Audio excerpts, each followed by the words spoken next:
작년에 도난사고가 있었는데 그래서 해당 CCTV 영상을 보여드리려고 하는데요.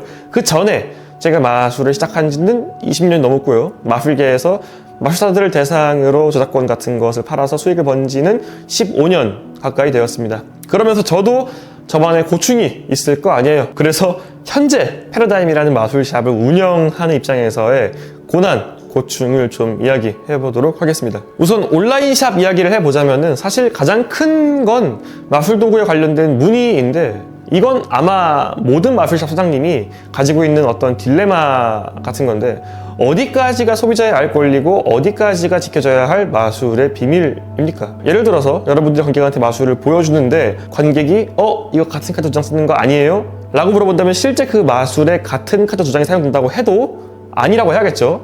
왜냐하면은 그건 지켜져야 할 마술의 비밀이니까요. 근데 제가 어떤 마술 로고를 냈는데 문의글에 이거 같은 카드 2장 쓰는 거 아닌가요? 라고 물어보면은 이건 지켜져야 할 마술의 비밀입니까? 아니면 소비자의 알 권리입니까?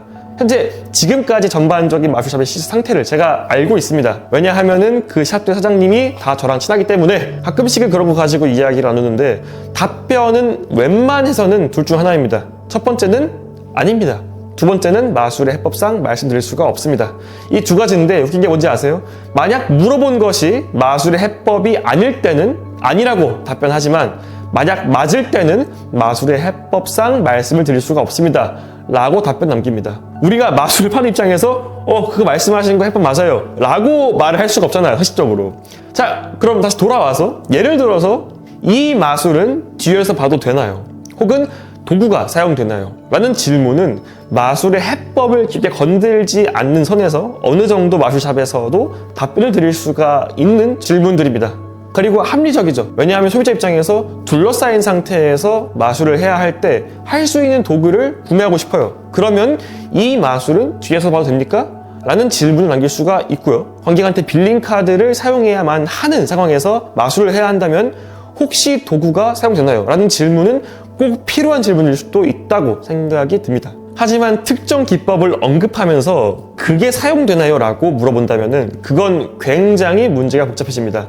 저 이번에 기믹덱 3개 냈는데 가장 많이 물어본 질문이 러핑이 사용되나요? 입니다. 기믹덱 트레일러에 나온 마술들은 전부 다 러핑이 사용되지 않았지만은 그래도 러핑이 사용되냐고 물어보는 질문은 어떤 의도일까요? 대부분은 러핑이라는 기법을 좋아하지 않는 사람들이 러핑이라면 한번 구매를 망설이고 싶어서 그런 거겠죠. 그런 의도라면 솔직히 우리 다 같이 마술을 좋아하는 사람 입장으로서 얼마든지 답변이 가능합니다. 근데 이 새끼들이 그걸로 스무고개라고 앉았어요.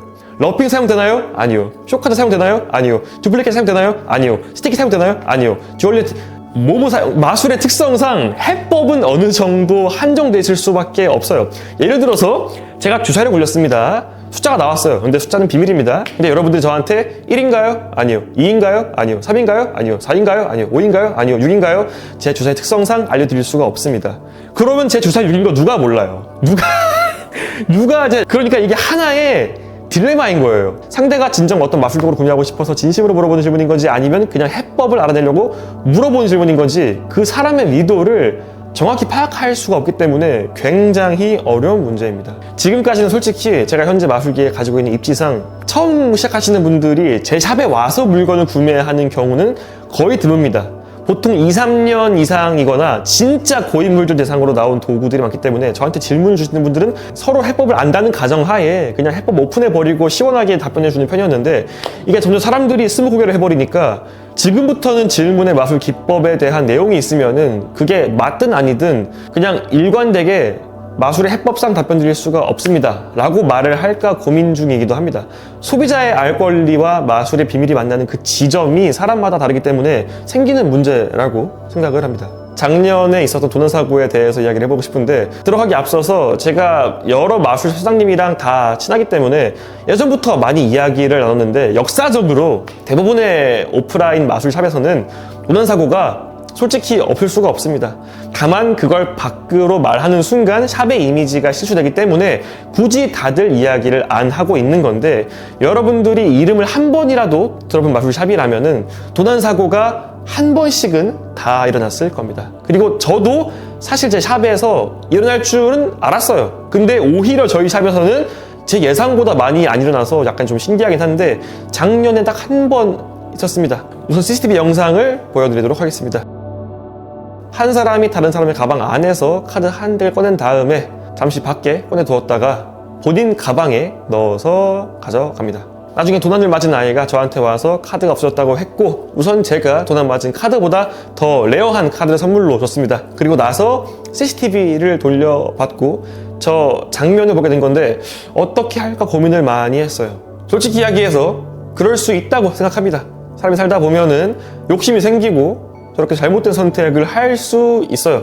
그래서 일단 저 도둑분의 이름이랑 전화번호랑 인스타 계정까지 전부 다 알아낸 다음에 지켜봤습니다. 솔직히 우리가 항상 말하는 게 어떤 부당한 일을 당했을 때, 봤을 때 경찰에 신고하고 선처 없이 진행하는 게 사이다 엔딩이라고 하지만은 카드를 도난 맞은 피해자분에게는 피해 보상을 일단 제가 먼저 해놓은 상태이니까 도둑분이 스스로 본인의 잘못을 깨닫고 돌려주길 바랬어요. 그리고 기다리니까 그분이 저희 샵으로 와서 돌려주긴 했습니다. 중간에 좀 많은 일이 있었긴 한데 아무튼 간에 돌려받았으니까 뭐 됐습니다. 근데 그러고 며칠 지났나? 다른 마술샵에서 제보가 들어온 거예요.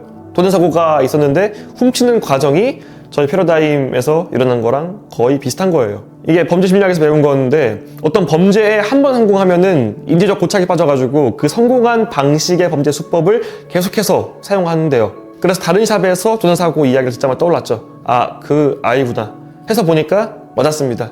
다른 마술샵에서도 절도를 하고 다닌 거예요. 지금은 인스타 계정도 삭제하셨고 마술을 접은 건지는 모르겠지만은 저 같은 일반인 잡을 수 있을 정도의 수법으로 다른 사람의 물건을 훔쳐 다니시면은 경찰서 가는 거 금방입니다. 그러니까 다른 사람 물건 훔치는 벌을 못 고칠 거면은 진짜 좀 치밀해지세요.